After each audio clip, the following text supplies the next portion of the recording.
So we all remember that moment. That was the former FBI director last July. But could his firing breathe new life, perhaps, into that Clinton case that he was discussing there? A former FBI agent telling Fox News that the new leadership in the Bureau could potentially do a review of that email investigation, since many agents on that case felt that their findings were ignored or shut down by election year politics. Our next guest says in the end, the former FBI director did fall victim to the Clintons, writing in the Wall Street Journal that Comey has become, quote, the latest to disappear into the Clintons' personal Bermuda Triangle, as he puts it. Here with me now, Daniel Henninger, deputy editor of the Wall Street Journal editorial page. Dan, always good to see you. Welcome. So explain that theory for us. Well, look, the person who was standing there talking, the FBI director, is not who should have been making that statement before the public. It should have been Attorney General Loretta Lynch. But Loretta Lynch couldn't do it because she went onto the tarmac and had this tete-a-tete with Bill Clinton. And what I mean by the Clintons' Bermuda Triangle is that so many people, either by choice or chance, who come into the Clinton orbit get swallowed up into this vortex of legal problems. So on the one hand, Loretta Lynch gets set aside, and then James Comey somehow makes the misjudgment that he's in charge of the Justice Department, and he's supposed to be making these public announcements.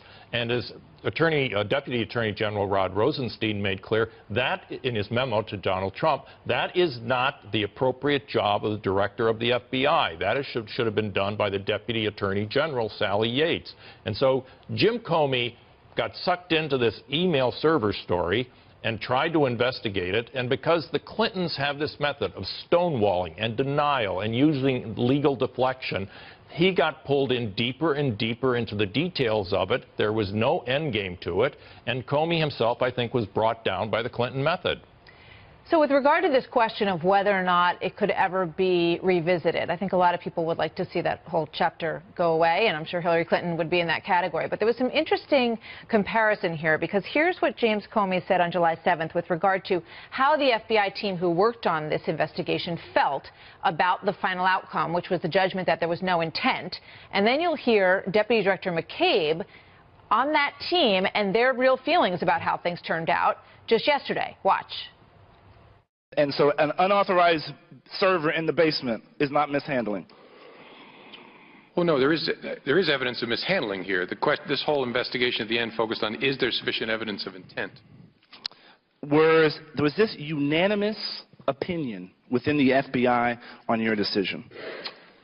Well, the whole FBI wasn't involved, but the team of agents, investigators, analysts, technologists, yes. There were folks within our agency who were frustrated with the outcome of the Hillary Clinton case, and some of those folks were very vocal about those concerns. What do you think? It is not the FBI director's job to make a judgment about what the FBI agents are investigating. The agents do whether it's this investigation or any other, present what they have, and it's the director's job to take it to the Deputy Attorney General or the designated prosecutors inside the Justice Department, and they make that determination. Jim Comey should not have been in front of that committee deciding for the agents what the quality was of their investigation. Someone else was supposed to do that, and that's why he's no longer director of the FBI.